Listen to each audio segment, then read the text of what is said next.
மேசராசிக்காரங்களுக்கு ராகு கேது பெயர்ச்சி பலன்கள் எப்படி இருக்கு அப்படின்னு சொல்லி பார்ப்போங்க. உங்களை பொறுத்த வரைக்கும் இது நாள் வரைக்கும் உங்களுக்கு 11ஆம் இடத்துல இருந்த ராகு இப்ப 10ஆம் இடமான தொழில் ஸ்தானத்துக்கு வர்றாருங்க. அதே மாதிரி கேது 5ஆம் இடமான பூர்வ புண்ணிய ஸ்தானத்துல இருந்து இப்ப 4ஆம் இடமான சுகஸ்தானத்திற்கு வர்றார். உங்களுக்கு விரய சனி அப்படிங்கிற மாதிரி இப்ப சனி நடந்துட்டு இருக்கு. சனி உங்களுக்கு 12ல இருக்காரு.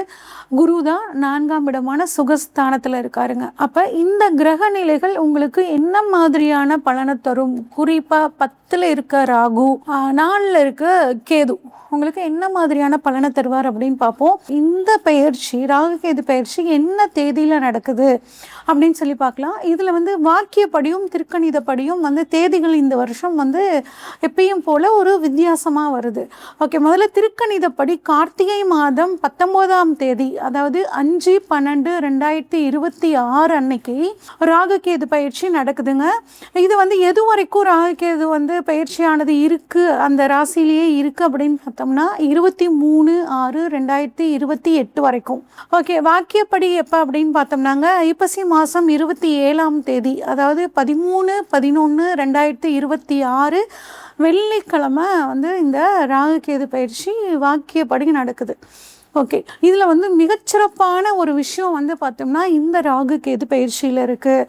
குறிப்பாக கேது நீர்ராசியான கடகத்தில் ஏற்கனவே உச்சம் பெற்ற குருவோடு இணைய போகிறார். அதாவது குரு கேது சேர்க்கை. இந்த குரு கேது சேர்க்கை நிறைய ராசிகளுக்கு அற்புதமான பலனை தரப்போகுதுங்க. ஞானக்காரகன் கேது அவர் தனக்காரகன் குருவோடு இணையிறது ஒரு கோடீஸ்வர யோகத்தையும் ஞானம் அப்படிங்கிற ஒரு அதிசயமான விஷயங்களையும் தரப்போகிறாங்க. அதில் ஃபஸ்ட் பாசிட்டிவ் என்ன நெகட்டிவ் என்ன, முதல்ல ராகுவை வச்சுட்டு அது ராகுவால் உங்களுக்கு என்ன பாசிட்டிவ் நடக்க போகுது, ராகுவால் என்ன நெகட்டிவ் உங்களுக்கு நடக்க போகுது அப்படிங்கிறத நம்ம பார்ப்போங்க. 10ல் ராகுங்க, தொழிலில் கட்டாயம் ஒரு மாற்றம் அப்படிங்கிறது இப்போ உங்களுக்கு இருக்க போகுதுங்க. புதிய பொறுப்புகள் உங்களுக்கு வரப்போகுது. தொழிலில் நீங்கள் வெளிநாட்டில் போய் வெளி ஊரில் வெளி மாநிலங்களில் நீங்கள் தொழில் அமைக்கக்கூடிய ஒரு அற்புதமான வாய்ப்பு உங்களுக்கு ராகுவால் கிடைக்க போகுது. அது ஒரு பாசிட்டிவ். அதே மாதிரி உத்தியோகத்தில் இருக்கிறவங்களுக்கு ஒரு புதிய பொறுப்பு பிளஸ் ஒரு மாற்றம் அப்படிங்கிற அமைப்பு உங்களுக்கு இருக்க போகுது. வெளிநாடு ஏற்றுமதி இறக்குமதி தொழிலில் இருக்கிறவங்களுக்கு ஒரு அற்புதமான காலகட்டமா இது இருக்க போகுது. புதிய தொழில் தொடங்குறதுக்கு இப்ப அட்டகாசமான ஒரு தைரியம் தன்னம்பிக்கை உங்களுக்கு வரப்போகுதுங்க. இதை தாராளமா பயன்படுத்திக்கலாம். கடின உழைப்பு, இவ்வளோ நாள் நீங்க பட்ட அந்த கடின உழைப்பிற்கு ஒரு அங்கீகாரம் அப்படிங்கிறது இப்போ உங்களுக்கு கிடைக்க போகுதுங்க. இதெல்லாம் உங்களுக்கு பாசிட்டிவ், ராகுவால நடக்கக்கூடிய பாசிட்டிவ். சரி, ராகுவால என்னென்ன மாதிரியான நெகட்டிவ் உங்களுக்கு வரப்போகுதுன்னாங்க, உங்களோட திறமைகள் பழிச்சிட போகுது. அதனால உங்களுக்கு வேலை செய்யற இடத்துல தொழில் செய்யற இடத்துல போட்டி பொறாமை அப்படிங்கிற மாதிரியான விஷயங்கள் உங்களுக்கு நடக்குங்க. இந்த விஷயத்துல நீங்க கொஞ்சம் கவனமா இருக்கணும். அதே மாதிரி புதுசா தொழில் தொடங்குறதுக்கான சூழ்நிலைகள் வரும் அப்படின்னு நம்ம சொல்லியிருந்தோம். ஆனால் ஒரு சிலர் உங்களைய மிஸ்கைட் பண்ணுறதுக்காக இந்த சமயத்தில் தேடி வருவாங்க தொழிலில். அப்போ யார் நல்லவங்க, யார் சொல்கிற பிளானை நம்ம தொழிலில் இம்ப்ளிமெண்ட் பண்ணால் நமக்கு நல்லாயிருக்கும் அப்படின்னு ஒரு தடவைக்கு 2 தடவை யோசிச்சுட்டு நீங்கள் புதுசாக ஒரு தொழிலில் இறங்கணும். ஏற்கனவே இருக்க தொழிலில் ஒரு புதுசாக ஒரு பார்ட்னர் வர்ற மாதிரி இருந்தாருன்னா அவரை பற்றியும் நல்லா விசாரிச்சுட்டு அந்த தொழிலில் நீங்கள் இறங்கணும். இதுல இந்த ஒரு விஷயத்தில் நீங்கள் ரொம்ப கவனமாக இருக்கணுங்க. அதே மாதிரி உத்தியோகத்தில் இருக்கிறவங்க உங்களோட ஹையர் அஃபீஷியல்கிட்ட ஆர்கியூமெண்ட் பண்ணாதீங்க. தேவையில்லாமல் ஆர்கியூமெண்ட் பண்ணும்போது அவங்களால உங்களுக்கு சில இடைஞ்சல்கள் வர்ற மாதிரியான ஒரு சூழல் இருக்குது. இந்த விஷயத்தில் கொஞ்சம் கவனமாக இருங்க.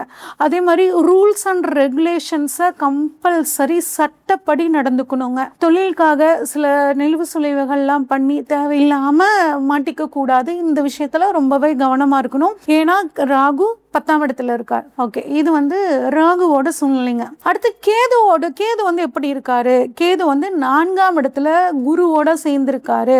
அப்ப சுகஸ்தானத்துல கேது இருக்கிறது கொஞ்சம் கெடுதல்னாலும் குருவோட சேர்ந்து இருக்கிறனால அவங்களுக்கு கட்டாயம் நிறைய பாசிட்டிவான விஷயங்கள் நடக்க போகுதுங்க. சரி, இப்ப கேதுனால என்ன பாசிட்டிவ் என்ன நெகட்டிவ் அப்படிங்கிறத நம்ம இப்ப பார்க்க போறோம். கேது 4ல் இருக்கிறனால என்ன பாசிட்டிவ் அப்படின்னா, ஆன்மீக சிந்தனைகள் உங்களுக்கு அதிகமாகும். படிக்கக்கூடிய மாணவர்கள் தியானம் யோகா மூலியமா அவங்களோட ஞாபக சக்தியை அதிகரிக்கிறதுக்கான ஒரு காலகட்டம் இதுங்க. தன்னோட குடும்ப சூழ்நிலைகள் எப்படி அப்படிங்கிற ஒரு புரிதல் அப்படிங்கிறது இப்போ இவங்களுக்கு இந்த சமயத்தில் இருக்கும்.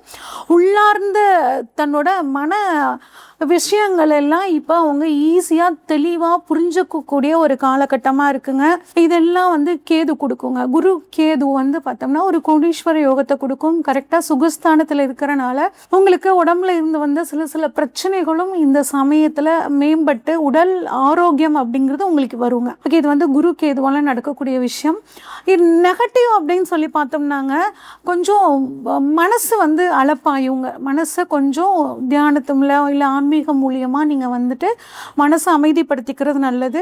குடும்ப விஷயங்களில் கொஞ்சம் ஒரு தடவைக்கு 2 தடவை யோசித்து பேசணும் குடும்ப உறுப்பினர்கள்ட்ட. இல்லைன்னா தேவையில்லாமல் சில சிக்கல்களை குடும்பத்தில் நீங்கள் சந்திக்கிற மாதிரியான ஒரு அமைப்பு வருங்க. மனசுக்குள்ளே பார்த்திங்கன்னாங்க ஒரு வெறுமையான ஒரு உணர்வு, நமக்கு யாருமே இல்லையோ அப்படிங்கிற மாதிரி நீங்கள் வந்து யோசிப்பீங்க. ஆனால் அப்படி இல்லைங்க. குடும்பத்தோட நல்லா மிங்கிள் ஆகுங்க, ஃப்ரெண்ட்ஸோட நல்லா பேசுங்க. எப்பயுமே நீங்கள் எப்பயும் ஜாலியாக இருப்பீங்களோ அதே மாதிரி நீங்கள் இந்த சமயத்திலையும் ஜாலியாக உங்களை வச்சுக்கிறது ரொம்ப சிறப்புங்க. எந்த ஒரு விஷயத்துக்கும் உணர்ச்சி வசப்படாமல் முடிவெடுக்கிறது மேசராசிக்காரங்களுக்கு இந்த 1.5 வருஷம் ரொம்பவே முக்கியமான விஷயங்க. அது எந்த விஷயம்னாலும் சரி, குறிப்பாக குடும்ப விஷயத்தில் ரொம்ப கவனமாக இருக்கணும். ஓகே, அடுத்து வந்து ராகு கேதுவோட பார்வை வந்து என்ன மாதிரியான விஷயங்களை கொடுக்க போகுது அப்படின்னு பார்ப்போம். ராகு வந்து 10ஆம் இடத்திலிருந்து தனக்கு வந்து 8ஆம் இடத்தையும் 12ஆம் இடத்தையும் கண்ட்ரோல் எடுத்துக்கிறார். அப்போ என்னன்னா ராகு எலக்ட்ரானிக்ஸ். அப்போ எலக்ட்ரானிக்ஸ் பொருட்கள் உங்கள் வீட்டில் இருந்துச்சுன்னா அது பழுதாகும், அதை ரிப்பேர் பண்ணக்கூடிய ஒரு அமைப்பு. அதே மாதிரி வாகனம், காரோ பைக்கோ வச்சுருந்தீங்கன்னா அது ஒரு சின்னதாக ஒரு ரிப்பேராக இருக்கும் போதே அதை வந்து சரி பண்ணிக்கோங்க. இல்லைன்னா வாகனத்தை மாற்றிக்கிறதும் இந்த சமயத்தில் உங்களுக்கு நல்லதுங்க. ஏன்னா வாகனத்துக்காக ஒரு செலவு, எலக்ட்ரானிக்ஸ் பொருட்களுக்காக ஒரு செலவு பண்ணிட்டீங்க அப்படின்னா உடல் ஆரோக்கியத்தில் பெருசாக குறைபாடுகள் எதுவும் வராது. அதே மாதிரி நமக்கு வந்து யாராவது செய்வனை செஞ்சுருப்பாங்களோ, பிளாக் மேஜிக் பண்ணி வச்சுருப்பாங்களோ அப்படிங்கிற மாதிரி தாட்ஸ் எல்லாம் வந்து இந்த சமயத்தில் மேசராசிக்காரங்களுக்கு வரும். அப்படிலாம் எதுவும் இல்லைங்க. சப்போஸ் உங்களுக்கு அப்படி வந்து ஒரு விஷயம் தோணுச்சு அப்படின்னாங்க பிரித்யங்கரா தேவி வழிபாடு பண்ணுங்க, அந்த பிரச்சனையிலேருந்து நீங்கள் வெளியே வந்துடலாம். ஓகே, அடுத்து கேது வந்து பார்த்தோம்னா கேதுவோட பார்வை என்ன பண்ணுன்னா 4ஆம் இடத்துலேருந்து 6ஆம் இடத்தையும் 2ஆம் இடத்தையும் கேது பார்க்குதுங்க. அப்போ உங்களோட அம்மாவோட உடல் ஆரோக்கியத்தில் கொஞ்சம் கவனமாக பார்த்துக்கோங்க. யாருக்கும் வாக்கு கொடுக்காதீங்க. வாக்கு கொடுத்த வாக்கை காப்பாற்ற முடியாது. ஒரு சிலருக்கு பாருங்க பல் சம்பந்தப்பட்ட பிரச்சனை வரத்துக்கான வாய்ப்புகள் இருக்கு. ஆரம்பத்திலேயே போய் டாக்டர்கிட்ட செக் பண்ணிக்கிறது நல்லதுங்க. ஓகே, இந்த 1.5 வருஷம் எங்களை நாங்கள் வந்து தெளிவாக வச்சுக்கணும், எங்களுக்கு எல்லா விதமான நன்மைகளும் நடக்கணும்னா நாங்கள் என்ன விதமான பரிகாரங்கள் பண்ணலாம் அப்படின்னா, ரெகுலராக விநாயகர் வழிபாடு பண்ண உங்கள் வாழ்க்கையில் ஒரு நல்ல முன்னேற்றம் அப்படிங்கிறது இருக்கும். அது மட்டும் இல்லாமல் உத்திராட நட்சத்திரத்தன்னைக்கு கொழுக்கட்டை தானம் பண்ணுறது ரொம்பவே சிறப்புங்க. அது மட்டும் இல்லாமல் பலா மரம் வளர்க்குறது, உங்கள் கையால் ஒரு கண்ணு நட்டு அதை வளர்க்குறது உங்களுக்கு மிகச்சிறந்த ஒரு யோகத்தை கொடுக்கும். நம்ம இது வரைக்கும் பார்த்ததெல்லாம் ராகு கேது பயிற்சிக்கான பொதுவான பலன்கள் தாங்க பார்த்தோம். உங்கள் சுய ஜாதகத்தில் ராகு எங்கே இருக்காரு, கேது எங்கே இருக்காரு, அது மட்டும் இல்லாமல் இப்போ ராகு வரக்கூடிய மகரத்தில் என்ன கிரகங்கள் இருக்குது, கேது வரக்கூடிய கடகத்தில் என்ன கிரகங்கள் இருக்குது, இதை பொறுத்தும் இந்த பலன்களில் வந்து சில சேஞ்சஸ் இருக்குங்க. இதை பற்றி நீங்கள் ராகு பயிற்சி பலன்கள் உங்களுக்கு எப்படி இருக்கும் அப்படின்னு நீங்கள் தெரிஞ்சுக்கணுன்னா ஸ்க்ரீனில் தெரிகிற வாட்ஸ்அப் நம்பருக்கு உங்கள் ஜாதகத்தை அனுப்பிச்சு வைங்க. பார்த்துட்டு உங்களுக்கான ப்ரெடிக்ஷன்ஸை சொல்கிறேன். அது மட்டும் இல்லாமல் நம்மளோட அனுமன் அஸ்ட்ரோ அகாடமி சார்பாக ஆன்லைன் அஸ்ட்ராலஜி கிளாஸஸ் போயிட்டுருக்குங்க. விருப்பம் இருக்கிறவங்க நீங்கள் ஜாயின் பண்ணிக்கோங்க. நன்றி, வணக்கம்.